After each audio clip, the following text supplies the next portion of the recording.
Henry Golding's 3.5-month-old infant daughter is on the move these days, and he's putting his new skills as a movie ninja to good work on the home front.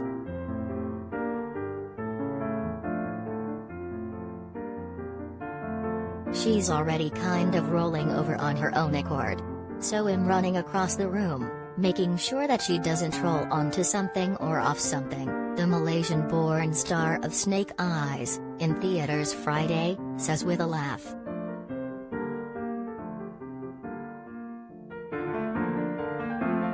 The Crazy Rich Asians heartthrob has his first lead action role in the G.I. Joe Origins martial arts adventure, based on the 1980s toy and cartoon franchise. Golding lends voice and face to the mute masked commando from back in the day, as Snake Eyes ventures to Tokyo to learn the ways of the Arashikage clan with his friend Tommy, Andrew Koji, and take on global terrorists.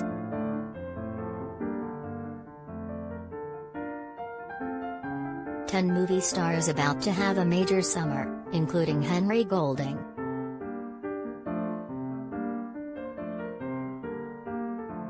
Instead of just making Snake Eyes a human weapon, we've given him a life that has led thus far pretty terribly. As a guy who's made a lot of mistakes, says Golding, 34. We look up to these superheroes and crazy metahumans, but we can never find moments where we go, hey, yeah, he made that mistake that I made, or has done some pretty terrible things, but he deserves a second chance. I love that.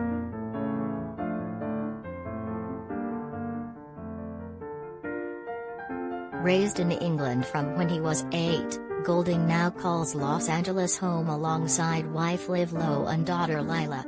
During the past pandemic year, Golding took up mountain biking and surfing, amped up his computer game skills, and also souped up a Jeep for trips to Yosemite National Park and Big Sur in that baby moon period, he says.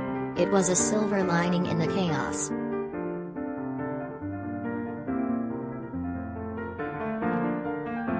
Asian Pacific Islanders face stunning lack of representation in Hollywood.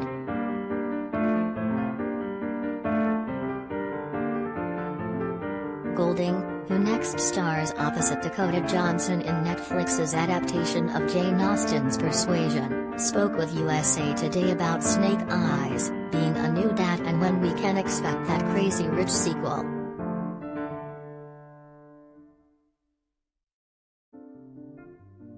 Henry Golding, it gave a dimensionality that we haven't seen before. It also allows you into his thought process.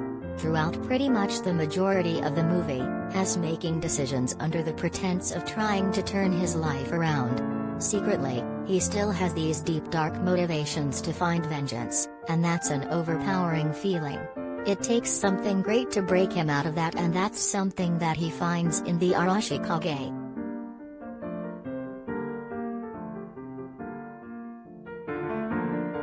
Golding, we were really lucky. Liv and the baby came out for about 3.5 weeks right at the beginning, and then they left me for a good month and a half whilst I was still filming. It was heartbreaking, and of course you yearn for them. But you know, this is where I have to be.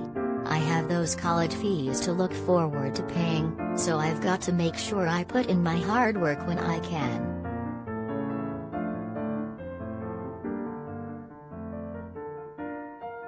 Golding, selflessness is something that really comes to the forefront. You're not living for yourself anymore. It's not your dreams and your goals. Yes, you take those into account, but right now it's making sure that she has everything that she wants and is able to do everything and anything that she puts her mind to.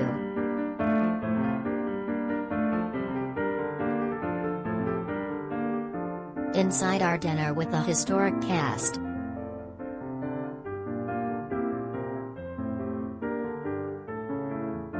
Golding, it's always going to be a long road, but it's been built by giants in the past. We're only adding an extra step with every movie we make.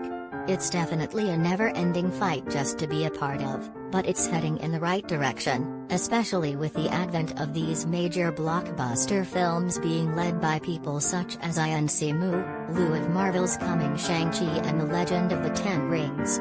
It's a really special time to be a part of this.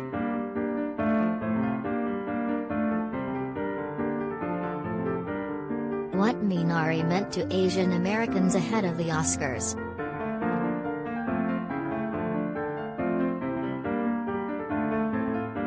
Golding, probably after Snake Eyes 2 comes out. Laughs.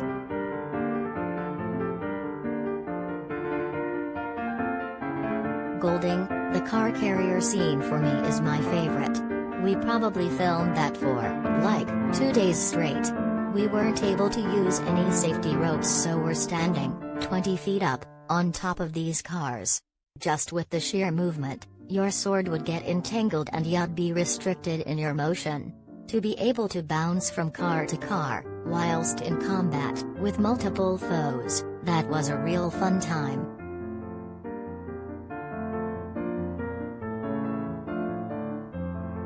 Golding, we're continuously getting hit in the head by a sword.